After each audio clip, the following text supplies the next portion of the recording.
വളരെയധികം സന്തോഷമാണ് ഇന്നത്തെ ദിവസം. അതായത് ഇന്ന് ഈരാറ്റുപേട്ടയിൽ നമ്മുടെ ഓഫീസ് ഇനോഗ്രേറ്റ് ചെയ്യാൻ പോവാണ്.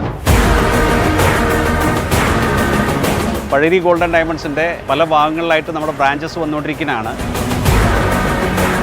സോ ഈരാറ്റുപേട്ടയിൽ ഇന്നത്തെ ദിവസം നമ്മുടെ ഓഫീസ് ഇനോഗ്രേഷനാണ്. അടുത്ത 100 ദിവസത്തിനുള്ളിലാണ് നമ്മുടെ ജ്വല്ലറി ഇനോഗ്രേഷൻ വരാൻ പോകുന്നത്. ഇവിടെ വന്ന എല്ലാവരോടും എനിക്ക് ഒരുപാട് സന്തോഷം രേഖപ്പെടുത്താറുണ്ട്.